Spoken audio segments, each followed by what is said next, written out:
Have you ever felt so uncomfortable in your own life that you couldn't explain it? Not sad, not exactly depressed, just restless, like your skin doesn't fit anymore, like everything around you, your job, your routine, your four walls, suddenly feels too small. If you're feeling that right now, I need you to keep watching, because what I'm about to tell you might be the most important thing you hear this year. There is a specific kind of pressure that shows up right before you step into a new phase of your life. It doesn't knock politely. It builds. It presses in from every direction until you can't ignore it anymore. It's not a sign that something is wrong with you. It's not always depression, even though it can feel just as heavy. It is your inner being, the deepest, most honest part of you, standing up and saying, "There is more than this." That discomfort you feel with the status quo, that's not weakness, that's a voice, and it's trying to move you. This is what I call the breaking forth time. Think about a woman who's about to give birth. Every part of her wants that baby. She has dreamed about this child, prepared a room, chosen a name.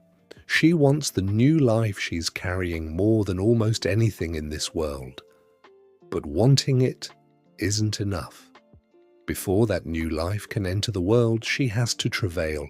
She has to push. Through pain, through pressure, through moments where her body is screaming and she doesn't know if she can go on. That is not a comfortable moment. Nobody puts labor pains on a vision board. But here is the truth. The discomfort is not the opposite of the promise. The discomfort is the doorway to the promise. Whatever you are pushing toward right now, a new career, a new city, a new version of yourself, it will ask something of you. It will ask you to travail. And that moment, right there, is where most people quit. Not because the dream wasn't real, but because the pressure got too uncomfortable and they mistook the pain of pushing for a sign to stop. You don't have to be one of them. I'm not telling you this from theory, I'm telling you this because I lived it. After I graduated from university, I got a teaching job at a private secondary school. And even from the beginning, I knew, deep down, this wasn't my final stop. It was a stepping stone. For a while, that was fine. But after a few years, something shifted in me. I became so uncomfortable. The pay was small. Barely enough to survive on, let alone build a life with. And that discomfort didn't stay quiet.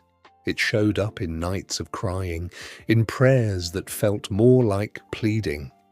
There were seasons where I was completely overwhelmed and honestly, I didn't know what my next move even was. I just knew one thing for certain. I needed something better. And everything in me, every part of my spirit knew that better thing was already due. It was mine. I just hadn't stepped into it yet. I want you to sit with that for a second because I think a lot of you watching this are exactly there right now. You don't have the plan, you just have the ache, and the ache is real, and it is valid, and it is not weakness. It is labor. For me, things didn't change overnight, but they did change. A series of events lined up, one after another, until the door I needed finally opened.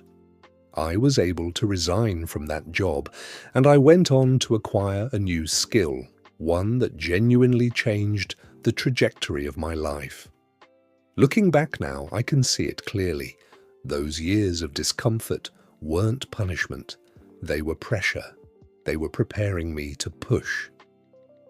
So, if you are in that place right now, restless, overwhelmed, crying some nights, praying like your life depends on it, because it kind of does, I need you to hear this. You are not falling apart. You are breaking forth. The very discomfort you're trying to escape might actually be the evidence that something in you already knows it's time. Your current situation was never meant to be your final address. It was a stepping stone, just like mine was. Some of this journey you will walk alone. Not because people don't love you, but because no one can push for you. No one can travail on your behalf. This part, the deciding, the pressing, the refusing to quit, that part is yours. And in that aloneness, there is something you have to do that most people avoid. You have to get still. Not busy, still. Because right now, your instinct might be to drown the discomfort out. Pick up another activity, start another habit, fill every quiet hour with noise so you don't have to sit with the ache. But that ache is not your enemy. It's a messenger, and messengers can't be heard over noise. Your next move is not going to shout at you from a crowd. It's going to whisper to you in the stillness. So switch off the noise for a while, sit in the quiet. Let your inner spirit speak and actually listen for what it's saying your next move should be. So here's what I want to leave you with. If the pressure is building in your life right now, don't run from it and don't assume something is wrong with you. Ask yourself, what is this pressure preparing me to push out? You are not stuck. You are in travail, and travail always ends in birth. Whatever it is you're carrying, that business, that dream, that decision, that better version of you, push. It's due. If this spoke to you, let me know in the comments what season you're in right now.